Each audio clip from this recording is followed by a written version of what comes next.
Assalamualaikum warahmatullahi wabarakatuh. Selamat pagi, siang, malam, ibu-ibu dosen, pengampu mata kuliah meteorologi sonaptik. Perkenalkan, saya Fabianus Sartalagawa, NIM 122 90012.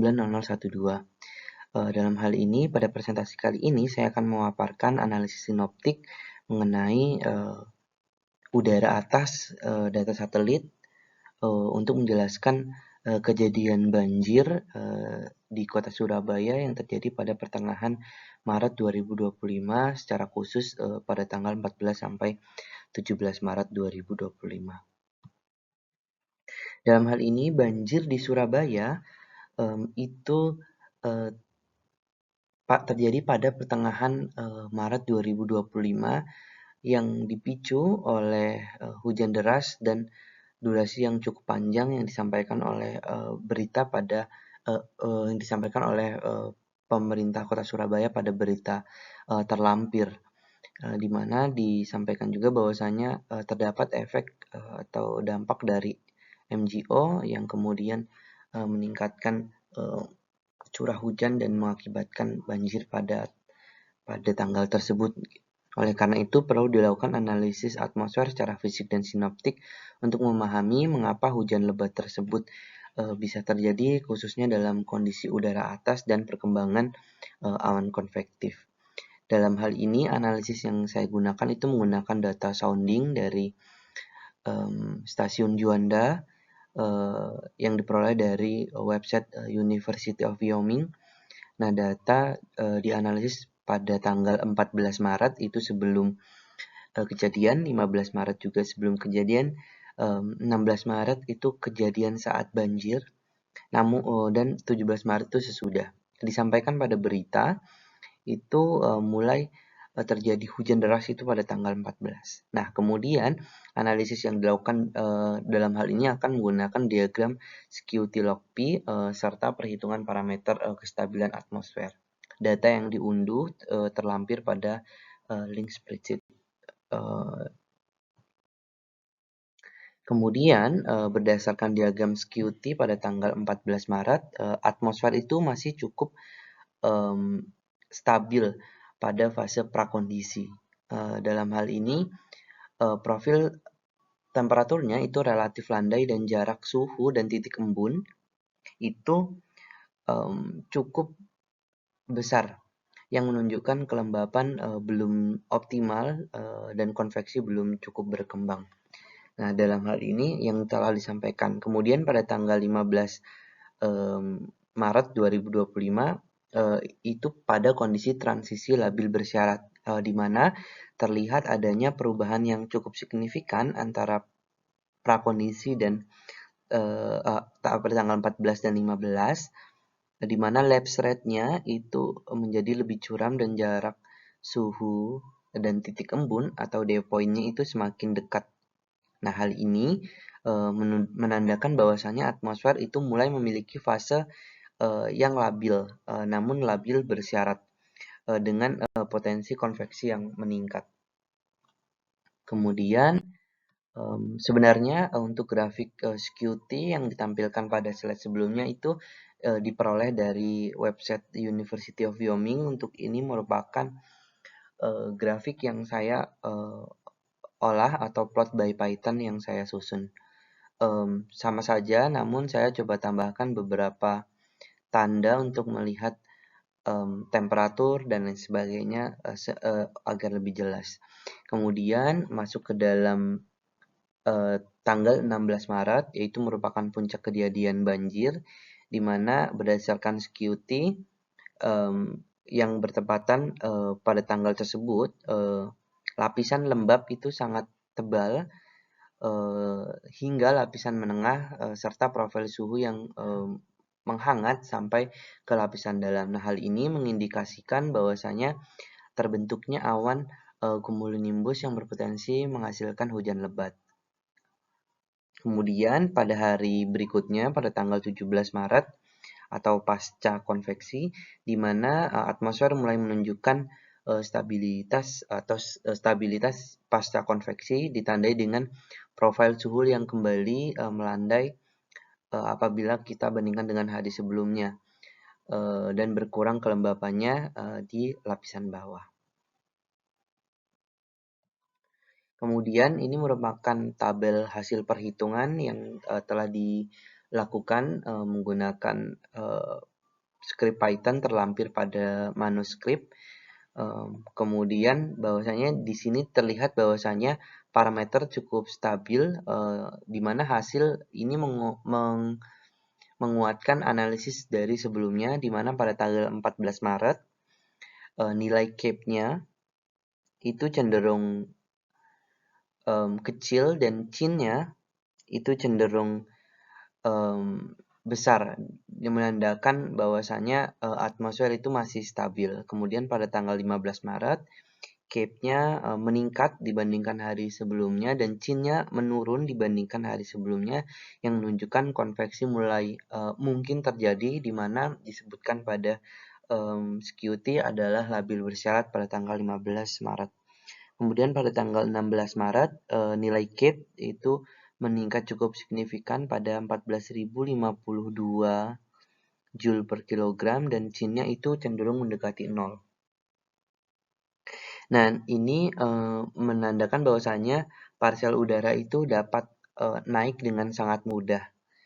Kemudian dapat menimbulkan awan-awan konvektif dan lain sebagainya. Kemudian timbul hujan yang dengan intensitas yang cukup tinggi. Kemudian apabila kita bandingkan pada tanggal 17 Maret, nilai CAPE-nya itu cenderung kembali pada angka minus jauh sekali pada tanggal 16 Maret. Menurun dan kemudian chin-nya menurun juga. Nah, dalam hal ini menunjukkan bahwasanya atmosfer itu telah dilepaskan melalui proses konveksi hujan. Kemudian dalam hal ini dapat diimplikasikan bahwasanya kombinasi CAPE yang besar dan chin yang kecil dan lapisan tebal itu sangat mendukung hujan lebat. Kemudian kondisi ini cukup konsisten dengan kejadian banjir di Surabaya pada tanggal 16 Maret 2025. Kemudian dalam hal ini saya coba ingin menjelaskan kenapa digunakan data satelit Himawari 8 AHI periode 14 sampai 18 Maret 2025 untuk mengamati awan sebelum, sesaat, dan setelah banjir. Dalam hal ini saya coba menambahkan tanggal 18 Maret karena tanggal 14, 15 itu merupakan periode sebelum, tanggal 16 sesaat, dan 17 sesudah, dan saya ingin melihat kondisi ketika ditambahkan H+2 seperti keadaan pada tanggal 14 Maret yaitu H-2. Nah, dalam hal ini digunakan juga sensor AHI tadi, yaitu adalah Advanced Himawari Imager, yang merupakan, dan kemudian produk yang dipilih adalah Cold Top Temperature atau CTT. Dalam Himawari itu terdapat Cold Top Temperature, kemudian ada CLT, kemudian ada Cold High Temperature, Cold Top Temperature CTT, dan selanjutnya ada CLOT. Kenapa saya memilih CTT? Karena dapat merepresentasikan tinggi dan kedalaman awan konvektif melalui suhu puncak awan, di mana yang saya pahami ketika suhunya akan semakin dingin berarti potensi terjadi awan konvektif atau implikasinya terhadap hujan akan lebih besar kemudian dibandingkan suhu yang lebih hangat. Dalam hal ini resolusi yang dipakai ada kemudian yang dimiliki Himawari juga cukup tinggi, yaitu per 10 menit, yang memungkinkan pemantauan pengembangan awan secara detail di wilayah tropis. Nah, datanya yang telah disampaikan yaitu data sounding dari Juanda, sumbernya dari University of Wyoming. Nah, ditambahkan pada tanggal 18 Maret yaitu sesudah.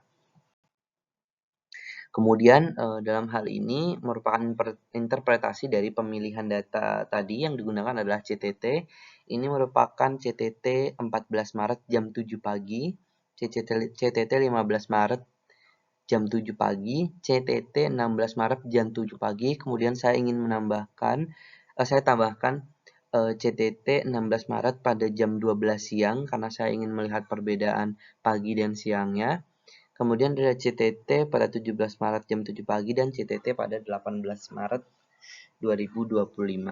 Apabila kita lihat sebagai hasil analisis dari CTT menunjukkan bahwa pada tanggal 14 Maret nilai CTT itu masih relatif tinggi dan merata. Dalam hal ini daerah yang berwarna ungu ini merupakan daerah daratan di mana memiliki suhu yang lebih dingin ya dibandingkan yang lain. Bahwasanya awannya cukup rendah dan menengah, aktivitas konvektifnya itu cenderung lebih lemah. Kemudian pada tanggal 15 Maret itu mulai muncul daerah dengan CTT yang lebih rendah yang menunjukkan pertumbuhan awan secara vertikal.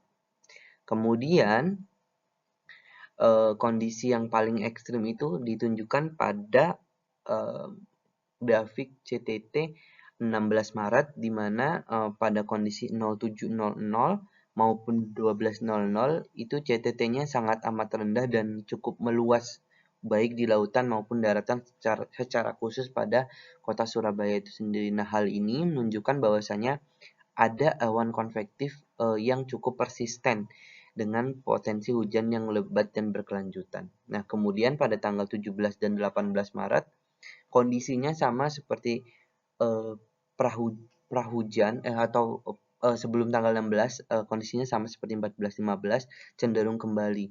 Apabila kita lihat kondisi pada 14 Maret cenderung hampir sama dengan 18 Maret, kemudian 15 Maret cenderung hampir sama dengan 17 Maret. Nah, dalam hal ini didapatkan kesimpulan bahwasanya dari hasil analisis sounding dan data satelit dapat disimpulkan bahwasanya banjir di Surabaya pada tanggal 16 Maret 2025 itu dipicu oleh ketidakstabilan atmosfer yang sangat kuat, dan kemudian apabila pemerintah kota Surabaya menyampaikan terdapat dampak atau dari NGO itu harusnya akan divalidasi kembali, tapi yang disampaikan oleh pemerintah kota Surabaya adalah demikian.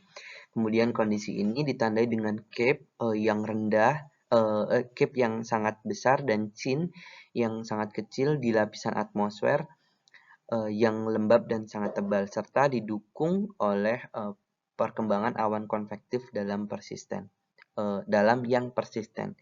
Kemudian kesesuaian hasil antara analisis udara atas dan pengamatan satelit menunjukkan bahwa pendekatan sinoptik itu efektif dalam menjelaskan kejadian cuaca ekstrim di wilayah tropis. Dalam hal ini saya coba ingin menyimpulkan bahwasanya data dari Himawari dan data yang didapatkan dari data yang dapat dari University of Wyoming itu mampu menjelaskan kejadian-kejadian tersebut. Mungkin itu yang bisa saya sampaikan mengenai studi kasus banjir di Surabaya pada tanggal 16 Maret. Terima kasih atas perhatiannya. Saya tutup. Wassalamualaikum warahmatullahi wabarakatuh.